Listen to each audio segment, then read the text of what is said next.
rest of his face. Most coons have black cheeks and a dark stripe that runs all the way up and down their foreheads. As soon as anybody saw him, we'd tell Big Jim, and he, being a good shot, would shoot him right out of the tree for us. Mr. Coon would come crashing down through the bare branches to the ground. If he was still alive and a fierce fighter, old Blue Jay and Blackie would still be able to lick him. If Big Jim's bullet killed him, we'd make the dogs leave him alone so that the fur wouldn't be damaged, and the night's hunt would be over. Right beside me, Big Jim was loading his new rifle. For a second I watched him, noticing that it was a very nice rifle with a walnut stock and a long dark blue barrel with an open rear sight and a blade front sight. I'd seen him load a gun many a time when some of us had gone rabbit or squirrel hunting with him, and he always kept it pointed away from everybody and at the ground while he was doing it. The dogs were making so much noise and acting so excited that we couldn't hear much of anything. When Circus tried to stop them, they would quit for a few seconds, but before we could listen long enough to hear any suspicious sounds, if there had been any to hear, one or the other of the hounds would start chopping at the tree again. "Here," Circus said to Big Jim. "Let me have the gun. I'll stop 'em from barking."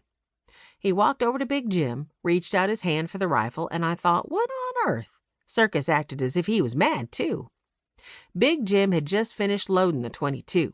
I was surprised to see him hand it over to Circus, just as little Jim called out in an anxious voice, "What are you going to do? Shoot the dogs?" "Wait and see, and listen," Circus said. The next thing I knew, he had the gun to his shoulder. He was pointing it up toward the branches of the tree and sighting as though he was going to shoot something. I thought different things, such as maybe he'd already seen the coon and was going to shoot it. "Now listen, everybody," Circus ordered, and we did. Both dogs stopped chopping, and both of them had their eyes on Circus and the gun, waiting for him to shoot. He didn't, but just kept on pointing while all of us listened, which is the way to get a coon dog to stop barking. I don't know what I expected to hear, if anything. Maybe the rubbing together of the branches of the elm trees overhead, the groaning sounds that we'd heard one day during the summer, or else maybe the scratching of a coon's claws on the bark of the tree if there was a coon and if it might still be climbing higher. Of course, Dragonfly was probably listening for a ghost, although when he'd found out that the sound his mother had heard was either Blue Jay or Blackie bawling along Sugar Creek, he hadn't been so sure that there was a ghost. If anybody had been actually in the old stone house looking out through one of the dirty windows, he could have seen a very interesting gang of different sized, different-looking boys.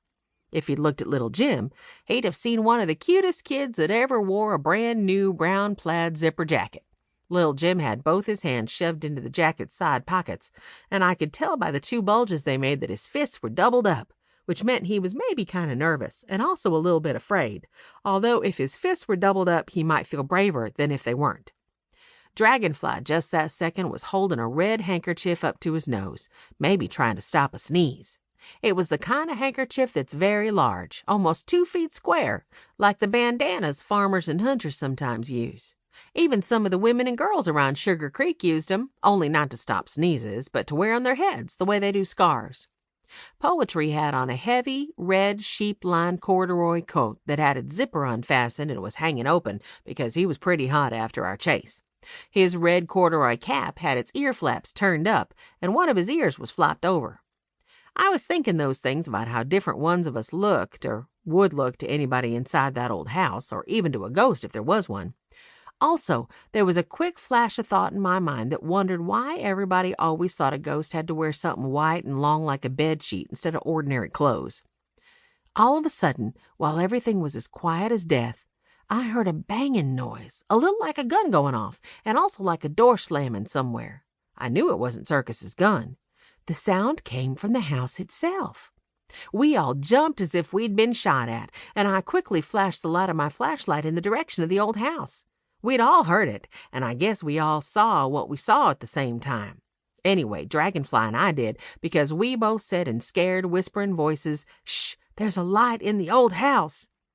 Imagine that. First a banging noise like a door slamming, and then suddenly it happens on a very dark night when you're thinking about a ghost anyway and are out in a lonely forest just outside a house that some people believe is haunted. There in front of your eyes, as you look through a dirty window pane not more than 30 feet from you, you see a light of some kind. What to do, or what not to do, was the question. Dragonfly.